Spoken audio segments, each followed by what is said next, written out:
Assalamualaikum warahmatullahi wabarakatuh. Jumpa lagi sama Ananda yang berada di rumah. Itu berharap kalian sehat selalu dan jagalah kebersihan agar kita sehat.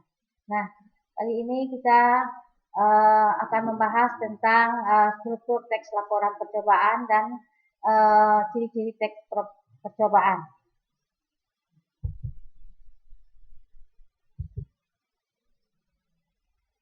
Nah, pada indikator di sini adalah kita menelaah struktur dan kebahasaan ciri teks laporan percobaan yang didengar dan dibaca. Di dalam indikator ini kita harus menjelaskan struktur teks laporan percobaan. Kedua, menelaah struktur teks laporan percobaan. Ketiga, menjelaskan aspek kebahasaan teks laporan percobaan. Yang keempat, menelaah aspek kebahasaan teks laporan percobaan.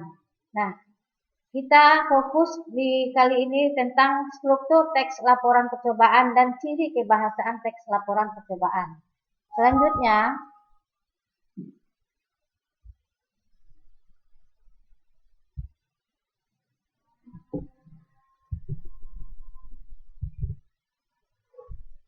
nah ini struktur teks laporan percobaan. Di dalam struktur kita menemukan judul. Judul adalah merupakan sebuah nama yang harus dibuat di dalam sebuah teks laporan percobaan. Kemudian yang kedua, pendahuluan. Pendahuluan ini merupakan gambaran apa yang kita sampaikan di dalam teks laporan percobaan tersebut. Yang ketiga, alat dan bahan yang digunakan. Alat ini merupakan hal-hal yang harus dipersiapkan sebelum kita melakukan laporan percobaan. Yang ketiga, langkah-langkah. Langkah-langkah ini merupakan proses dari kegiatan-kegiatan yang akan kita laksanakan di dalam teks laporan percobaan. Yang keempat, hasil. Dari proses tadi kita akan mendapatkan hasil dari laporan percobaan tersebut.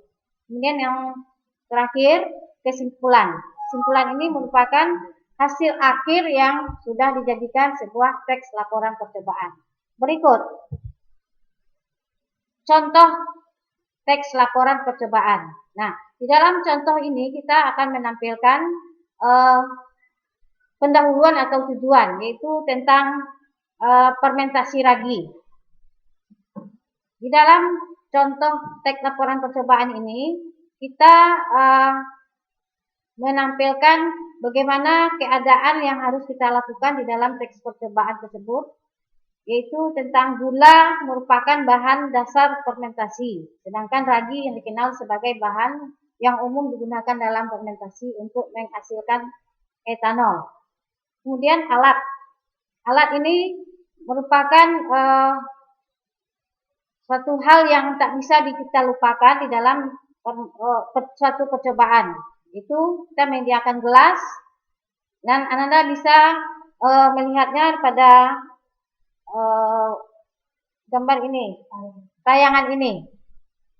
Berikut langkah-langkah membuat teks laporan percobaan. Yang pertama, masukkan larutan gula. Yang kedua, masukkan larutan air kapur. Yang ketiga, timbang ragi. Yang keempat, ukur suhu dan suhu awal. Yang kelima, sesuaikan dengan percobaan yang sebenarnya akan kita lakukan nantinya. Kemudian yang dari hasil, di hasil ini kita umpamanya kita mencampurkan gula dan ragi, yaitu suhunya 27 derajat. Setelah kita lakukan, maka suhunya meningkat menjadi 29 derajat. Kamu bisa membacanya nanti di tayangan. Kesimpulan ini merupakan hasil akhir dari percobaan yang dilakukan. Selanjutnya, aspek kebahasaan teks laporan percobaan. Di aspek kebahasaan teks laporan percobaan, kita akan menggunakan kalimat kompleks. Yang kedua, menggunakan diksi. Yang ketiga, menggunakan kalimat perintah. Yang keempat, menggunakan kata bilangan. Nah, ini contoh dari penggunaan kata-kata yang ada dalam teks laporan percobaan.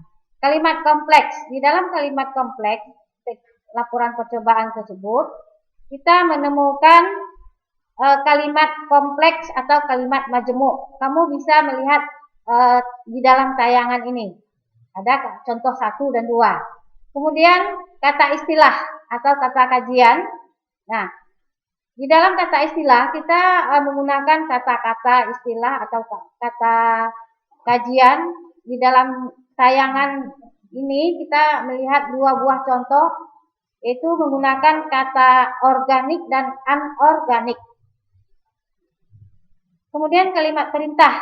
Menggunakan kalimat perintah ini adanya kata-kata perintah yang ditandai dengan lah, pilihlah, injeksilah. Itu kalimatnya bisa kamu lihat di dalam tayangan berikut. Kemudian menggunakan kata bilangan atau numeralia. Kata bilangan ini menyatakan urutan kegiatan yang dilaksanakan di dalam teks laporan percobaan, misalnya pertama, ketiga, kedua, selanjutnya, dan seterusnya. Itu kata bilangan. Berikut. Nah, demikianlah pembelajaran hari ini tentang teks laporan, struktur teks laporan percobaan dan ciri kebahasaan teks laporan percobaan. Untuk tugas LKS kita kerjakan nanti pada halaman 14. Nah, di LKS ini nanti kamu kumpulkan verbab sesuai dengan jadwal yang sudah ditentukan oleh sekolah. Demikianlah. Assalamualaikum warahmatullahi wabarakatuh.